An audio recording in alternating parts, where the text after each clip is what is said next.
C'est bon. Bonjour à tous, je vais vous expliquer comment je fais pour mémoriser des chapitres de la Bible en entier. Certains se disent que c'est peut-être tellement difficile, mais je veux vous garantir que c'est une technique. Et la technique s'appelle l'ossiméthode ou la technique des lieux. Donc qu'est-ce que j'ai fait? Je suis tout simplement allé chez moi, je vais au niveau de... J'ai numéroté chaque chambre donc, de ma maison. Donc j'ai numéroté la cave dehors, numéro 1, la cuisine numéro 2, la buanderie 3, les toilettes numéro 4, le salon numéro 5, et ainsi de suite. C'est ce que j'ai fait. Donc j'ai donné un numéro à chaque salle de ma maison. C'est la première chose.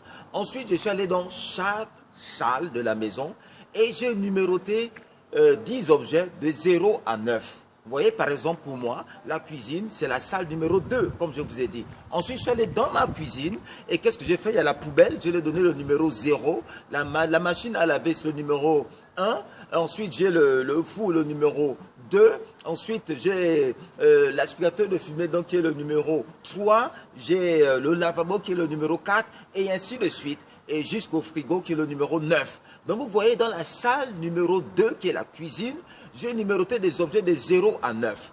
Donc, qu'est-ce que ça veut dire? Lorsque je suis dans la cuisine, la machine à laver, qui a le numéro 0 dans la cuisine, devient le chiffre 20. Puisque je suis dans la salle 2, et la machine a le numéro 1, plutôt. Et à ce moment, la machine à laver a le numéro 21. Ainsi, chaque objet dans la cuisine a un numéro. Et ensuite, je suis dans la buanderie, qui est la salle numéro 3. J'ai numéroté des objets de 0 à 9. Donc, j'ai des objets, finalement, qui ont des numéros de 30 à 39. Et ainsi de suite. J'ai fait comme ça pour avoir des objets dans ma maison qui sont numérotés, en gros, de 0 à 100.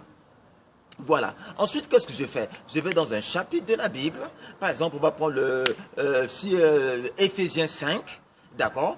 Dans Éphésiens 5, donc Éphésiens 5, qu'est-ce que je fais? Je prends le premier verset. Le premier verset dit par exemple, devenez donc des imitateurs de Dieu comme des enfants bien-aimés. Donc, qu'est-ce que je m'imagine? J'imagine dans la salle 1, donc il y a la cave à l'extérieur. Et ce verset, qu'est-ce qu'il représente pour moi? Je me fais une image animée. Vous savez, je la rends aussi un peu extravagante. Donc j'imagine, moi, qui imite Dieu mon Père.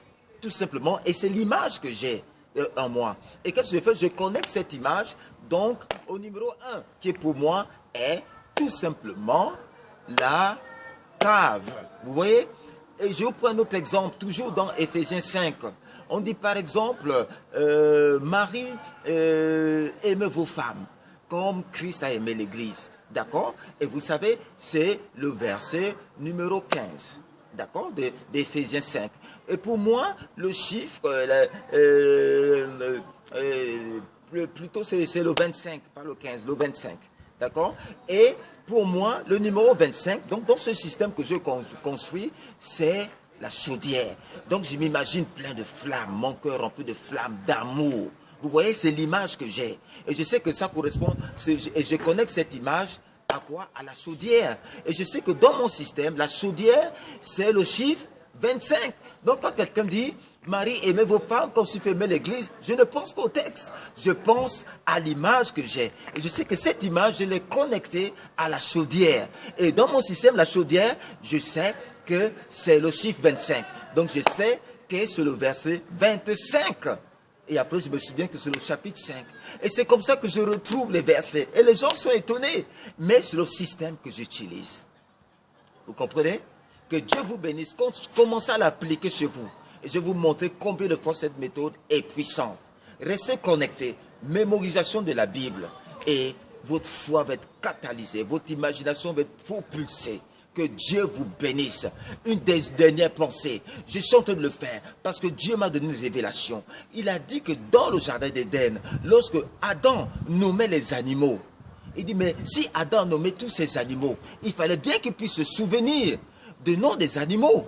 Et le Saint-Esprit m'a dit, c'est ça le potentiel qui a été perdu par Adam et que Christ a racheté pour vous qui croyez en lui. Et tu as tout potentiel, tu es enfant de Dieu. Et si tu n'es pas enfant de Dieu, tu peux donner ta vie à Christ aujourd'hui. Tu demandes pardon pour tes péchés et tu dis, Jésus, je reconnais que j'ai péché, viens dans mon cœur et change ma vie. Et ce potentiel te sera transféré et il va commencer à se manifester si tu as la foi. Que Dieu te bénisse. À la prochaine.